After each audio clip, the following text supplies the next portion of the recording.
they spray, when they spray, and how they go about doing that. So looking forward to him giving you that practical application of what Felipe has just talked about. So, Brett?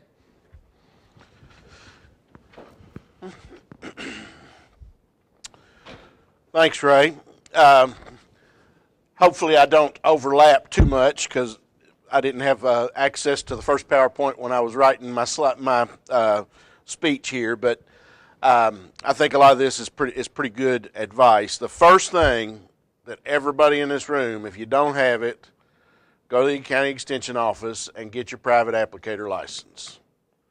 Because there's only one chemical that I know of that you can spray that does not require a private applicator license, and that's dipel, which is an organic chemical. So, and the armyworms actually have to eat it, ingest it, and digest it before it would even kill them. So everybody in here, if you do not have a private applicator license, I know there's a couple extension agents in the crowd. Have you all already had your trainings? Is there, but I'm sure you would work with some of the growers if they needed to come in and get a license. But that is the number one thing to do, because we get a lot of people, when the infestations hit, they come in, they want an insecticide, and I can't sell it to them because they don't have a license. So that is the number one most important thing to do. If that's the only thing you take away from my talk today, that's good. Next thing we need to know is what we look at is the life cycle of the armyworm. So it's been a little bit inconsistent. I mean, you see them a couple years ago, they came in early, and I think they came in on a hurricane or something like that, a different weather pattern. Last year they were spotty in Bourbon County and parts of Fayette and Harrison, where I work. We were so dry that we got to avoid the armyworm because there wasn't anything for them to eat. It was so dry. But I think they came a little bit into the west and bypassed us. I heard of some instances over in Flemingsburg, but there weren't very many on the trap counts last year, especially in Lexington, and I think that was probably because of the drought. I think they just kind of were a little bit more spotty, picking and choosing the areas that had a little bit more rain. So from the time you see the caterpillar lay the egg until the time it hatches is between 2 and 7 days. So, and then once they hatch, they feed for 14 to 30 days. So the female moth can lay 100 to 200 egg masses with a new hatch every 30 to 90 days. And that's 100 to 200 egg masses, and there are thousands of eggs in each egg mass. So that's why we get the armies that start marching, because in ideal conditions for that armyworm, you can see a turnover in generations in 17 days. If it's hot, if they've got plenty of moisture, if they've got lots to eat. So once they're here, you may spray them once, and you may have to come back and spray them again, depending on the weather and depending on the year. So you can, and that's how they really build up, too. According to USDA statistics, just in my 3-county area where we service the farmers, there's 4,588 acres of alfalfa. And alfalfa is not the only host, but it's the one we're the most worried about today. Our sprayers, depending on the size of the field, can cover between 150 and 250 acres per day. We have 3 sprayers. I know that there's competition out there that has some sprayers, but it would take 25 days for all 3 of our sprayers to cover those acres on alfalfa. So don't necessarily rely on custom applicators to get your the armyworms, because that's one of those things where they can come in there and wipe a field out in 3 days. And I know that your alfalfa patch is the most important to you, but we do have to go based on when the customers call us and which customers are the most consistent customers that we work with. So it is important to maybe have an option number 2 for something like this that can absolutely decimate the field. And if you're raising alfalfa and don't have your own sprayer, shame on you anyway, because anything I talked to you today about armyworms can be applied to alfalfa weevils and leafhoppers. They're just not, you just don't see the damage as quickly as you do with the armyworm.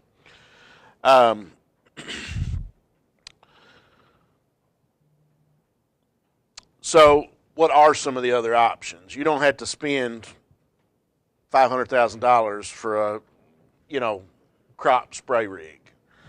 There are pull-behind sprayers at our locations. We rent out some pull-behind sprayers.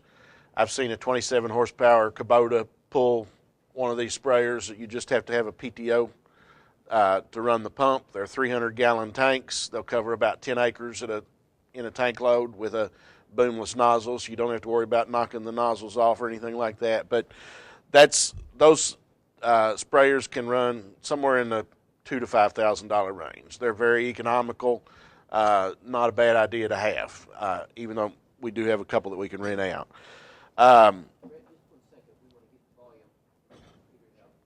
Okay.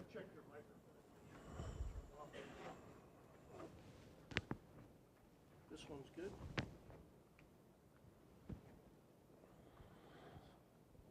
Try that. How about Is this better? Okay.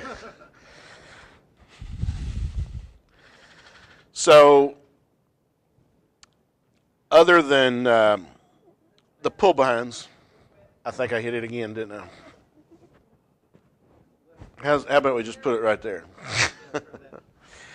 So, other than the pull-behinds, which you can get a boom sprayer that's a pull-behind too, if you do have the boomless, you're going to use a lot more water than you will if you have a boom sprayer, because it's going to run about 30 gallons per acre because it's a flood nozzle. If you've got the pull-behinds that have the actual nozzles on them, you're going to run about 10 to 15 gallons per acre on the water. So if you've got a lot more acreage, you may want to look at something that's got the booms on it so that it's a little bit more feasible. I mean, we've got a 2-inch water main and can fill up a 300-gallon tank in a couple minutes, but go put a garden hose in a 300-gallon tank and see how long it takes to fill it up. You spend way more time filling up your water than you do spraying. Another option, and if you come back to the Pasture Please presentation on Thursday night here at the Extension office, you'll hear a lot more in depth on this, is a drone.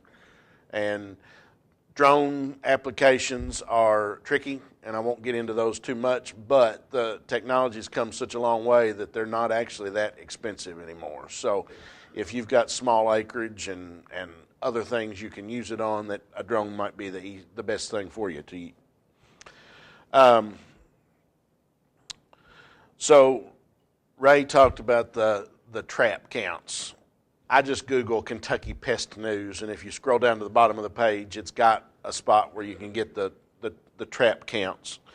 And they're not always right, but it's one thing that you can use to help your scouting. The year that was so bad, I believe it was 2021 or 2022, I can't remember exactly, but the Princeton trap was off the charts, and they were already here eating us out of house and home before they showed up on the Lexington trap counts. So, and that could be the fact that when they come, they're very inconsistent, and I don't know on how they distribute across the territory. So you may have two alfalfa fields right next to each other, and they'll eat one to the ground, and the next one just for some reason doesn't get touched. I do believe that they prefer alfalfa over some of the grasses, but we have seen them in the crabgrass that are in pastures. They like orchard grass. They like fresh, young orchard grass, any new grasses that we seed. They really liked sorghum Sudan a couple years ago when they were in here. They totally knocked that field to the ground. But so on, let's see, in 2021, that was the year, there were 152 on the 16th of July and 105 on the 20th of August at Princeton. So that's a pretty high number. If it gets over 100, you're probably going to have some problems. And and I'm sorry, that was in Lexington. In Princeton, they were 410. So a lot higher numbers in Princeton than they were in Lexington at that point in time. That if you want to look at those traps, once you hit 100, you're pretty much getting there. But if you want to, you may see them and not see them that much, but if you add up the number for the whole season, they may start off small and continue to grow. Based on those trap counts, we were barely at 500 for the year, somewhere in there. The economic threshold, according to some publications, say you need to worry about 2,000, but we were pretty worried about the 400 that year that they hit. So I think that if you're seeing 5, if you're seeing 20, whatever, probably not that big of a deal. But once you hit that triple-digit number, you really need to start watching out for them. So in 21, when the counts were so bad, those numbers were high on the 16th of July. So when you think back to what I was talking about on the life cycle, in July, you're probably hitting a new hatch every 21 days. So you, like I say, you need to come back and scout the same fields 21 days later if we're getting them that early. 2020, the winter of 2020 was pretty mild. Didn't have a whole lot of cold weather. So the army moths didn't have as far to travel that year, and that's generally why we had a bigger outbreak. Last year, it had more to do with the hurricanes and the direction that the wind blew and the way that they brought them in, more from the southeast than the southwest. So watch the weather as well. But generally, we're not going to have an infestation in central Kentucky on the 16th of July like we did in 2021. That's an outlier. I think last year's infestations were more in the August-September range. How do you know you have an armyworm? Well, you're pretty much going to know. We talk about the sweep nets and trap counts and things like that, but every time I've ever seen an armyworm problem, all you have to do is pull the plants back on the edge of the field, and they'll be right there to show themselves to you. So if you see them, you've got a problem.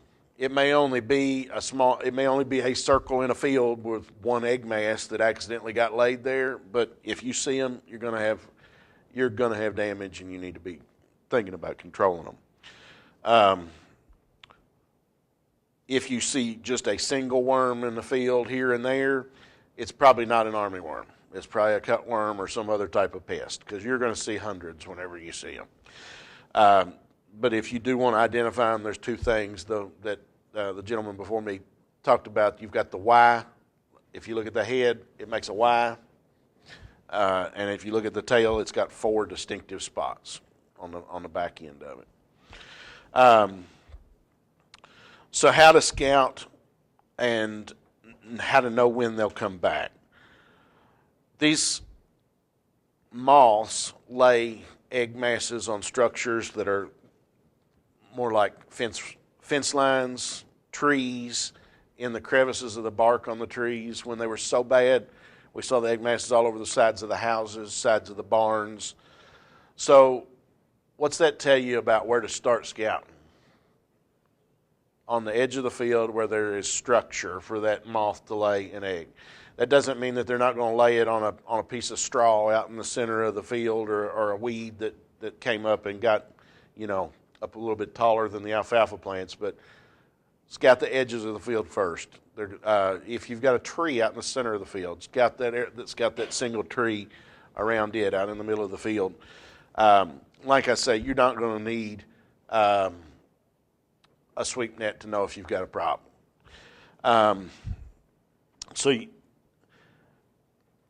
Whenever they lay their eggs, they may not necessarily come back and lay the eggs in the same spot.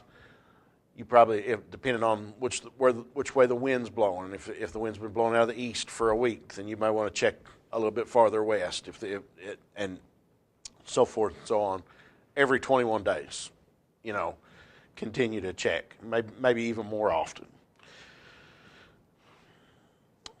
So if you do have armyworms, the very first thing you want to do is look and see how close to harvest you are. If it's been 28 days since your last cutting and the weather says you can cut, go ahead and cut.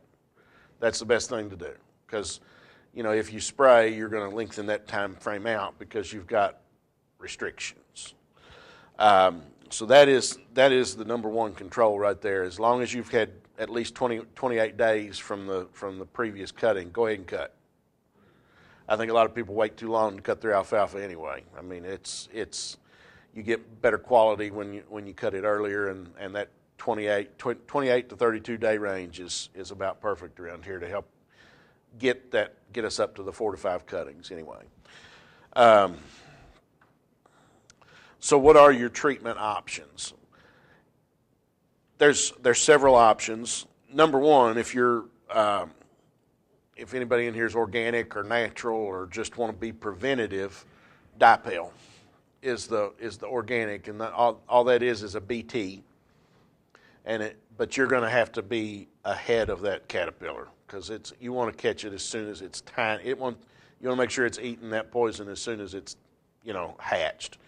So if you're wanting to be preventative and you're more in that natural range, every time it rains, you need to spray it with Dipel, and that's going to kill the caterpillars with the fungus in their stomach.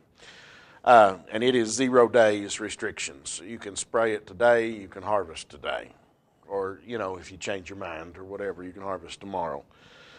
Next, if there's a little bit of weather coming, or you're not quite to that 28 days, you've got Fast Tack and Mustang Max that are 3-day harvest restriction intervals.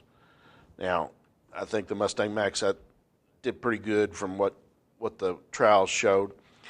Pounce is a 4-day post-harvest restriction, and then pretty much everything else that's on the list is a 7-day. Besiege that we talked about has in the previous talk has the lambdicide, but it's also got coragen in it, which is a systemic that's going to stay in that plant for a little bit longer to help protect from the caterpillars, because the lambdicide is only about 7 days. So you're going to get a longer residual. So if that plant is young and you just cut it, you may want to use something like Besiege or Intrepid that are going to give you a little bit longer residuals. So if you've got just a little bit of new growth and you start seeing infestations, it's a little bit more expensive, but it's peace of mind, and you don't necessarily have to go back and recheck it before the next harvest. So other considerations to think about is, okay, I cut my last cutting, let's say on September the 5th or September the 20th, and I don't have armyworms, but there's armyworms in the area. You want to make sure that plant goes into next year with enough carbohydrates in the root system to take back off. So even though you're done harvesting your alfalfa, you still need to come back and check those fields and make sure that you save them for next year. Because I've seen some come in late October and just totally decimate the field, and we got about a 50% regrowth the next year. If you don't want to kill alfalfa, you'll kill it like that. If you want to kill alfalfa, it takes about 15 sprays. And I don't know why, but that's just the way it is. The other thing to consider is what other insects are present. If you do have a field, if you're really monitoring that field, you're doing the sweep nets, and you know that you've got a really good beneficial insect population in that field, then you have to go back to something like the Dipel that's not going to kill anything else other than caterpillars. if you've got, other insects like leafhoppers late in the season that can rob you of yield as well, you might as well go ahead and spray for the leafhoppers and then be protected for the armyworms. And like I say, there's not enough sprayers in this area, even with all the competitions, even with all the on-farm sprayers, to get all the alfalfa sprayed in a timely manner when we have a armyworm outbreak. It's just not. So sometimes being preventative and going on and taking care of that other insect late in the season will help protect you. Or, look at the maps. You see all your friends down in southwestern Kentucky starting to talk about it. You see pictures on Facebook now, everybody's, or Instagram or Snapchat or whatever you're using. Then start thinking about a preventative spray as opposed to a curative spray and losing maybe half the crop. Let's see. And then you got to think about the weather. If it's going to rain, you want to use something that's got a little bit more systemic value that the plant can take up. If it's going to rain tomorrow, instead of spraying today, you may want to spray on the third day. I mean, it's just it's not. There's no exact answer to it, but it's more about protecting a valuable crop. And I would say that right now, alfalfa is probably the most valuable crop in the state of Kentucky. Maybe through a cow it might be worth more, but it's definitely worth more than corn and beans and tobacco right now. So it is a crop that you want to take care of. Let's see. The other thing is, in Kentucky, we're not blessed like Idaho, so sometimes you just have to sacrifice and roll and wet wrap that alfalfa and sell it to a cattle farmer or feed it yourself as opposed to doing the square bales. So those are all considerations you need to take whenever we're dealing with armyworm season. What questions do we have?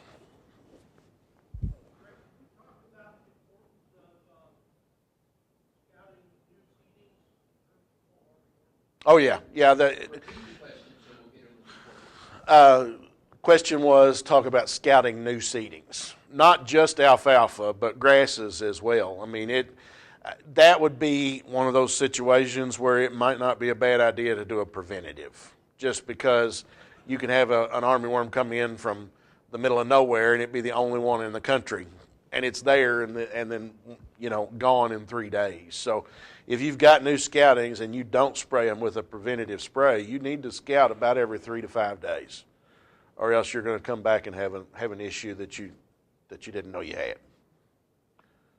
So when it comes to cutting your forage, mm-hmm. you mentioned specifically if it's time to cut your forage, go ahead and cut your forage, get it out of the field. Are you going to? Is that enough time to break the life cycle, or are you still going to have to go in there and spray afterwards? They're going to leave once once there's no food left for them, and when that leaf wilts. Okay, I'm sorry. Question was, what about when you cut it? Are you going to have to spray it anyway? Not really. Once that leaf wilts, they're going to move on to the next forage. You're probably going to have to spray the field next to it, or your pasture field or whatever. They don't like they may move through the pasture.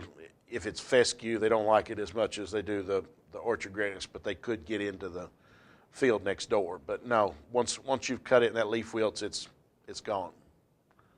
Your neighbor cuts their field, you better go ahead and cut yours. Yeah. Another question?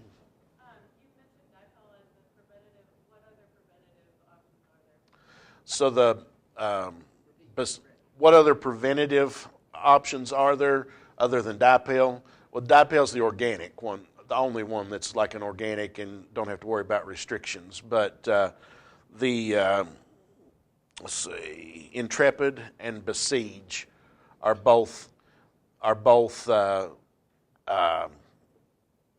somewhat systemic that are going to stick around for a little while, that are labeled for alfalfa.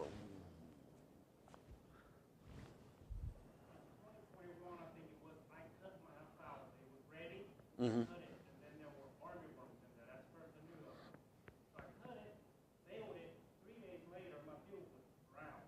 Mm-hmm. And I went out there, and they were sitting on that cut-off stem, and they would just see them out, just jumping on that new leaf coming out. So I did spray. Yeah, yeah, and like I say, it's a scouting thing because most of the time they're going to move on somewhere else. But if there's nothing else for them to eat, like say, just a fescue patch around it, they may stick around and do that. So, but generally speaking, most everybody I saw that cut were fine. But that's 21. There were so many of them. I mean, it was one of those deals where they were just, they were everywhere. So, and they,